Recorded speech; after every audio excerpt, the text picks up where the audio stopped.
बिस्मिल्लाहिर्रहमानिर्रहीम। नाज़रीन अस्सलाम वालेकुम, मैं हूँ इमरान वसीम। नाज़रीन, साबिक़ वज़ीर आज़म इमरान ख़ान साहब ने आज ज़मान पार्क में सीनियर सहाफ़ियों के साथ मुलाकात की है। इस मुलाकात में इमरान ख़ान साहब ने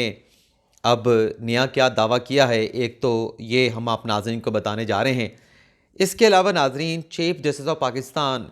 उमर अता बंदयाल साहब की हंगामी प्रेस कॉन्फ्रेंस का क्या मामला है, इस पर भी हम बात करेंगे। और तीसरी नाज़रीन जो बड़ी ख़बर आपके साथ हम शेयर करने जा रहे हैं, वो एक नए सरप्राइज़ की है। अब ये नया सरप्राइज़ किसके लिए होगा, और इसी ख़बर में हम एक और ख़बर भी आपके साथ शेयर करेंगे जो 48 घंटे पहले स्पीकर नेशनल असम्बली राजा परवेज़ अशरफ ने पीटीआई के 35 इस्तीफ़े जो एक्सेप्ट किए थे, उन इस्तीफ़ों को किस बुनियाद के ऊपर एक्सेप्ट किया गया, ये आज राजा परवेज़ अशरफ साहब ने एक स्टेटमेंट दे के उसकी वजाहत की है। अब वो एक्सप्लेनेशन कितनी वैलिड है, जब मैं आप नाज़रीन के सामने रखूँगा तो फ़ैसला आप सुनने वाले ही करेंगे। तो पहली खबर से नाज़रीन गुफ्तगू का आगाज़ करते हैं, और खैबर पख्तूनख्वा से खबर है। छोटी ईद हो बड़ी ईद हो, तो चाँद जो है वो पेशावर में सबसे पहले नज़र आता है। और निगरान वज़ीर-ए-आला के तैनाती के मामले के ऊपर भी फड्डा भी जो है वो पेशावर में पड़ चुका है, खैबर पख्तूनख्वा में पड़ चुका है। और हुआ नाज़रीन ये है कि जो कायम मकाम इस वक्त वज़ीर आला हैं खैबर पख्तूनख्वा के, महमूद ख़ान साहब, उन्होंने निगरान वज़ीर आला के लिए नाम देने से इनकार कर दिया है। और साथ में उन्होंने ये कहा है कि किसी किस्म की मुशावरत जो है वो अपोजिशन लीडर अकरम दुरानी के साथ नहीं की जाएगी, और जो भी मुशावरत होगी वो जब पार्लिमानी कमेटी का मरला आएगा तो पार्लिमानी कमेटी के सतह पर जो है वो अपोजिशन के साथ मुशावरत होगी। मैं किसी के साथ, किसी अपोजिशन लीडर के साथ जो है वो निगरान वज़ीर आला की तैनाती के ऊपर अपने आप को जो है वो मुशावरत में इन्वॉल्व नहीं करूँगा। तो ये आज खैबर पख्तूनख्वा के जो वज़ीर आला हैं महमूद ख़ान साहब, उन्होंने निगरान वज़ीर आला की तैनाती के मामले पर ये इस किस्म का खड़ा किया है। लेकिन नाज़रीन, इससे हट के अगर हम KPK के निगरान वज़ीर आला की बात करें, तो पेशावर में ग़ुलाम मोहम्मद बिलोर साहब, जो कि अवामी नेशनल पार्टी के सीनियर रहनुमा हैं, उनके घर पे इजलास हुआ है, जिसमें मौलाना फजल रहमान भी शरीक हुए हैं, जिसमें अकरम दुरानी साहब भी मौजूद थे, अवामी नेशनल पार्टी के दीगर रहनुमा भी मौजूद थे। उस इजलास में नाज़रीन अवामी नेशनल पार्टी की जानिब से निगरान वज़ीर आला के लिए ज़फ़रुल्लाह खान साहब का नाम जो है वो दिया गया है। लेकिन ज़ाहिर सी बात है कि फ़ैसला जो भी होना है वो मुशावरत के साथ अपोजिशन और हुकूमत के जो पार्लिमानी कमेटी हो या वज़ीर आला साहब हो, उनकी मुशावरत के साथ होना है। अगर ये फ़ैसला ना हो सका तो फिर अल्टीमेटली ये मामला भी इलेक्शन कमीशन को चला जाएगा। इसके अलावा नाज़रीन, जो पंजाब के वज़ीर आला के लिए, निगरान वज़ीर आला के लिए तहरीक इंसाफ ने नाम दिए थे, अब उन नामों को पार्लिमानी कमेटी में इमरान ख़ान साहब की जानिब से तब्दील कर दिया गया है। हालांकि कल ही खान साहब कह रहे थे, परवेज़ इलाही साहब कह रहे थे कि हमारे जो नाम है वो अनकंट्रोवर्शल हैं, गैर मुतनाज़ा हैं, और जो नून लीग की जानिब से दिए गए हैं वो मुतनाज़ा लोग हैं, काबिल कबूल नहीं हैं। लेकिन अब पार्लिमानी कमेटी में यही नाम जाने थे, और अगर कोई तब्दीली होनी थी तो अपोजिशन और हुकूमत की, यानी पार्लिमानी कमेटी जो अपोजिशन से है, पार्लिमानी कमेटी के मेंबरान जो अपोजिशन से है, उनकी मुशावरत के साथ होनी। तो ये मुशावरत से पहले ही इमरान खान साहब ने अपनी पार्टी के सतह पे इजलास बुला के जो 3 नाम थे, उन 3 नामों को 2 कर दिया है, और उसमें अहमद नवाज सुखेरा साहब का नाम रखा है, और दूसरा जो नया नाम दिया गया है वो नवीद चीमा साहब का दिया गया है। और नसीर अहमद खान साहब, जिनकी दौरे शरीयत थी, उनका नाम निकाल दिया गया है, और नासिर सईद खोसा साहब, जिन्होंने ये भारी जिम्मेदारी उठाने से, निभाने से इनकार कर दिया था, शुक्रिया के साथ उनका नाम निकाल दिया गया है। तो एक नया नाम जो है वो तहरीक इंसाफ ने निगरान वज़ीर आला के लिए जो है वो मुतारफ़ करा दिया है। लेकिन क्या आइन के मुताबिक ये एक्सेप्टेबल होगा, ये चंद दिनों में ये भी आप नाज़रीन को जो है पता चल पाएगा, जब अपोजिशन की जानिब से इस मामले पर मौक़िफ़ सामने आएगा। इसके अलावा नाज़रीन, नवाज शरीफ की वापसी के हवाले से और मुल्क की मईशत के हवाले से लंदन में इजलास हुआ है, लेकिन कोई तारीख़ तय नहीं हो चुकी कि नवाज शरीफ की वापसी किस तारीख़ को होगी। और हत्ता कि मरीम नवाज़ की वापसी के हवाले से पहले 22 की जनवरी की तारीख़ आई, फिर 29 जनवरी की तारीख़ दी गई। लेकिन आज जब एवन फील्ड अपार्टमेंट के बाद ना हसन नवाज़ या हुसैन नवाज़ का जो ऑफिस है वहाँ पे, उसके बाद जब मीडिया के साथ गुफ्तगू हुई, तो और मीडिया की जानिब से मरीम नवाज़ से पूछा गया कि कब पाकिस्तान वापस जा रही हैं, तो मरीम नवाज़ साहबा ने कहा कि जब डेट कन्फर्म होगी मेरी पाकिस्तान वापसी की, तो तारीख़ जो है वो बता दी जाएगी। तो मरीम नवाज़ साहबा ने भी 29 जनवरी की वापसी की जो नई तारीख है उसकी तस्दीक नहीं की। इसके अलावा नाज़रीन माशी महाज से एक बड़ी अहम खबर है। कल गैर मुल्की खबर रसा एजेंसी रॉयटर की जानिब से खबर दी गई कि आलमी जो बैंक है, आलमी बैंक है या मैं फिर वो भूल रहा हूँ, आलमी बैंक की गालिबन, तो उनकी जानिब से जो 1.1 अरब की पाकिस्तान को जो कर्ज देना था वो मौखर कर दिया गया है अगले साल 2024 तक। लेकिन आज नाजरीन आलमी बैंक की जानिब से इस खबर को, जो रॉयटर की खबर थी गैर मुल्की खबर रसा एजेंसी, उसको बेबुनियाद करार दिया गया है। और आलमी बैंक का ये कहना है कि हम अपने तरीक़ाकार के मुताबिक जो है ये फैसले करते हैं और जो खबर जो रिपोर्ट की गई है वो बेबुनियाद है। अब नाज़रीन सरप्राइज़ क्या आने वाला है? सरप्राइज़ नाज़रीन ये आ रहा है कि राजा परवेज़ रशाद जिन्होंने तहरीक इंसाफ के 35 इस्तीफ़े एक्सेप्ट किए थे, उन्होंने तहरीक इंसाफ के मज़ीद 30 इस्तीफ़ों के ऊपर होमवर्क मुकम्मल कर लिया है। और जो नेशनल असम्बली का शोबा कानून साजी है उसने ये तमाम होमवर्क मुकम्मल किया स्पीकर की डायरेक्शन के ऊपर, और फाइल जो है वो स्पीकर साहब को भिजवा दी है कि ये 30 इस्तीफ़े इसकी जो होमवर्क है मुकम्मल कर लिया गया है। तो अब ज़रा ये कह रहे हैं कि जब उनकी अपनी जवाबदेही होगी तो इन इस्तीफ़ों पर जो है वो मंजूरी जो है वो स्पीकर की जानिब से दे दी जाएगी। अब सवालात उठ रहे थे कि 35 इस्तीफ़े कैसे एक्सेप्ट किए गए। तो आज मीडिया के साथ इंटरेक्शन हुआ तो राजा परवेज़ अशरफ साहब ने बताया कि एक तो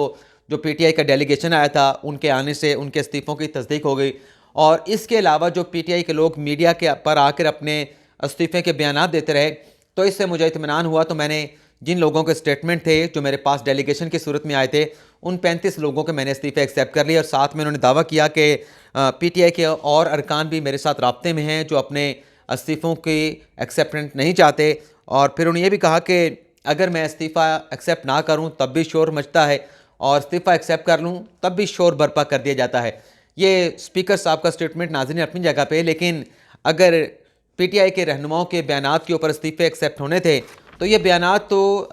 9 अप्रैल जब इमरान खान साहब के खिलाफ अदम एतमाद की तहरीक आई और PTI वाले बहुत सारे कौमी असम्बली में कह के गए थे कि हम इस्तीफ़ा देने जा रहे हैं, मैंने भी इस्तीफ़ा दे दिया, मैंने भी इस्तीफ़ा दे दिया है, तो मीडिया के बयानात के ऊपर तो ये तो 5वें दिन 35 इस्तीफ़े एक्सेप्ट होने चाहिए थे। तो फिर अप्रैल से लेकर अब तक राजा परवेज़ अशरफ साहब जो हैं किस बात का इंतज़ार करते रहे, लेकिन बहरहाल उनका मौक़िफ़ है जो उन्होंने दे दिया है। इसके अलावा नाज़रीन एक बड़ी अहम शख्सियत जो है वो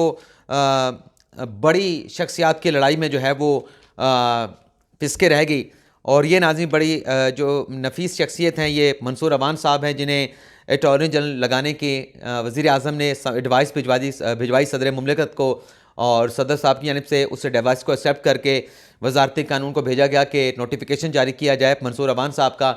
तो अब ये नोटिफिकेशन क्यों जारी नहीं हुआ इसकी वजूहात तो आप नाज़रीन जानते हैं, लेकिन नाज़रीन मंसूर अवान साहब जैसे कि बड़े काबिल वकील थे, बड़े नफीस इंसान थे, तो जिस तरीके से बड़ों की लड़ाई में उनके नोटिफिकेशन में ताख़ीर हुई तो उन्होंने मुनासिब फ़ैसला किया कि मैं खुद ही माजरत कर लेता हूँ हुकूमत से कि आप अपना कोई बंदा लगा लें, या जिस किस्म का बंदा आपने लगाना है, जिसकी मर्ज़ी से लगाना है उसकी मर्ज़ी का लगा लें, लेकिन मुझे जो है इस मामले से जो है वो बाहर निकाले, मैं ये मनसब जो है संभालने से आपसे माजरत करता हूँ। तो अब ये कहा जा रहा है नाज़रीन 2 नामों पर गौर किया जा रहा है। दोनों जो नाम है वो 2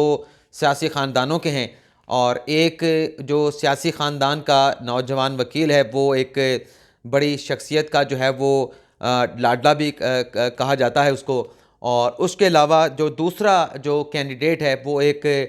मीडिया मालिक का जो है वो भाई है। तो देखते हैं इन दोनों में से कोई नाम अप्रूव होता है अटॉर्नी जनरल के लिए या कोई तीसरा नाम आता है। इसके अलावा नाज़रीन कल शहबाज गिल के ऊपर इस्लामाबाद में जो उनके खिलाफ मुकदमा है उस पर फ़र्द जुर्म जो है वो आयद की जानी है शहबाज गिल साहब पे, उनके साथ शरीक मुलज़म इमाद यूसुफ साहब पे। लेकिन शहबाज गिल साहब को ग़ालिबन गिरफ़्तारी का ख़दशा था, जो कल सुप्रीम कोर्ट से ज़मानत मनसूखी की जो दरख्वास्त है उसको वापस ले लिया गया, और प्रोसिक्यूटर ने चीफ जस्टिस के सामने कहा कि हम उनकी ज़मानत मनसूखी के लिए अब ट्रायल कोर्ट से रिजू करेंगे। तो ग़ालिबन उन्हें ख़दशा था कि कहीं उनके खिलाफ कोई दूसरा मुकदमा तो नहीं बना लिया गया, तो उस गिरफ़्तारी के ख़दशे की बुनियाद पर आज उन्हें लाहौर हाई कोर्ट से रिजू किया। व्हील चेयर पर वो लाहौर हाई कोर्ट में पेश हुए, और उनकी 50,000 के मचलकों के एवज़ जो है वो 24 जनवरी तक जो है हिफाजती ज़मानत जो है वो लाहौर हाई कोर्ट ने जो है वो एक्सेप्ट कर ली है। इसके अलावा नाज़रीन एक और ख़बर भी है। नहीं जी, आगे चलते हैं जी। हाँ जी, अब चीफ जस्टिस की हंगामी प्रेस कॉन्फ्रेंस का क्या मामला है। नाज़रीन आज चौधरी शुजात हुसैन साहब ने एक स्टेटमेंट दिया है जिसमें नाज़रीन ने कहा है कि तमाम सियासी जमातें माशी एजेंडों के ऊपर मुत्तफ़िक़ हों और मुल्क की मईशत को बेहतर करने का एक 1 पॉइंट जो है वो एजेंडा बनाएँ और फिर उसके ऊपर एक प्रेस कॉन्फ्रेंस की जाए और उस प्रेस कॉन्फ्रेंस की जो सरबराही करें वो मुल्क के चीफ जस्टिस जो हैं, यानी इस वक्त अमृता बंदयाल साहब हैं। तो ज़ाहिर सी बात है कि इस वक्त ही मुल्क को मुआशी बहरान का सामना है, तो शुजात हुसैन साहब जो हैं वो सियासी जमातों से कह रहे हैं कि मुआशी बहरान को देखते हुए किसी एक मुआशी एजेंडे के ऊपर, नुक्तों के ऊपर आप इत्तफाक कर लें और उसके बाद जो है एक प्रेस कॉन्फ्रेंस की जाए और उस प्रेस कॉन्फ्रेंस की जो सरबराही हैं वो चीफ जस्टिस जो है वो अमृता बंदयाल साहब करें। ये आज चौधरी शुजात हुसैन साहब ने जो है वो तकाजा किया है। लेकिन साथ में उन्होंने ये भी दावा कर दिया है कि अभी तो इलेक्शन का सवाल ही पैदा नहीं होता, यानी जो केपी और पंजाब में इंतखाबात की बात की जा रही है कि आइन के मुताबिक 90 रोज़ में होना है, तो चौधरी शुजात हुसैन साहब तो कह रहे हैं कि इलेक्शन नहीं होने जा रहा। और साथ में उन्होंने ये भी कहा कि परवेज़ इलाही को जो शोकास नोटिस जारी किया गया है उसका मतलब उन्हें पार्टी से निकालना नहीं, बल्कि जो वो पार्टी को छोड़ के तहरीक इंसाफ की तरफ जा रहे थे उस गलत इकदाम से, गलत फैसले से रोकना जो है वो हमारा मकसद था, इसलिए उन्हें शोकास नोटिस जो है वो जारी किया गया। अब खान साहब की जो सहाफ़ियों के साथ लाहौर में मुलाकात हुई उसमें नाज़िम खान साहब ने एक तो ये कहा है कि जो गवर्नर पंजाब ने पंजाब असम्बली तहलील करने की मंजूरी दी है, लेकिन उसमें इलेक्शन की तारीख़ का ऐलान नहीं किया गया। अब खान साहब कह रहे हैं कि इस गवर्नर के इक़दाम पर पंजाब में इंतखाबात की तारीख़ ना देने के ऊपर एक तो हम सड़कों पर जो एहतजाज करेंगे, दूसरा खान साहब ने कहा कि हमने अदलिया से भी रुजू करने का फ़ैसला किया है। लेकिन नाज़रीन, ख़बर यह है कि कल गवर्नर की जानिब से पंजाब में इंतखाबात की जो है वो तारीख़ दिए जाने का इम्कान है, क्योंकि आइन के मुताबिक खान साहब के रिजर्वेशन अपनी जगह पे, खान साहब का एतराज़ अपनी जगह पे, बेशक वो उनके पास रास्ता है, ऑप्शन है, वो अदालत जा सकते हैं। लेकिन आइन के मुताबिक जब तक निगरान सेटअप का तकर्रुर नहीं हो जाता, निगरान सेटअप आने से पहले, निगरान वज़ीर आला के लिए किसी नाम का फ़ैसला होने से पहले गवर्नर ने जो है वो तारीख़ देनी है इलेक्शन की। तो अभी तक तो निगरान वज़ीर आला के किसी नाम के ऊपर इत्तफाक होता हुआ नज़र नहीं आ रहा। तो कल गालिबन इम्कान है कि गवर्नर की जानिब से पंजाब में इंतखाबात की जो तारीख़ है उसका जो है वो ऐलान कर दिया जाएगा। और इलेक्शन कमीशन भी कह रहा है कि 2 हफ़्तों में इंतखाबी जो शेड्यूल है, यानी तारीख़ आने के बाद जैसे गवर्नर से तारीख़ आएगी पंजाब में इंतखाबात की, गवर्नर खैबर पख्तूनख्वा में, केपी में इंतखाबात की, तो हम 2 हफ़्तों में जो है वो शेड्यूल जारी कर देंगे। और तजवीज़ जो नज़र आ रही है वो ये है कि हो सकता है कि संडे के रोज़ जो है पंजाब और केपीके में इंतखाबात की जो है वो पोलिंग करवाई जाए। इसके अलावा नाज़रीन, खान साहब ने कहा कि अगर तारीख़ देने में इन्होंने ताख़ीर की इलेक्शन की तो हम सड़कों पे एहतजाज करेंगे। और फिर खान साहब ने कहा कि मेरे पास बहुत सारे कार्ड्स अभी बाकी हैं, जब वो कार्ड मैं खेलूँगा तो पीडीएम के रोंगटे खड़े हो जाएंगे। यानी खान साहब जो भी करते हैं वो पीडीएम के रोंगटे खड़ा कर देता है। और खान साहब भी दावा कर रहे हैं कि मेरे पास बहुत सारे कार्ड्स मौजूद हैं जिससे पीडीएम जो है वो हैरान भी हो जाएगी, परेशान भी हो जाएगी। लेकिन नाज़रीन, हम आपको चलें एक और ख़बर भी दे देते हैं कि जो खान साहब ने प्लान बनाया था शहबाज शरीफ साहब को टेस्ट करने का, अब खान साहब तो ये कह रहे हैं ना कि इनके रोंगटे खड़े हो जाएंगे। अब वो जो 35 इस्तीफ़े एक्सेप्ट किए राजा परवेज़ रशीद साहब ने, अब उस इकदाम से पीटीआई को कितना बड़ा धचका पहुंचा, जो प्लान उनका था। तो ये भी खान साहब से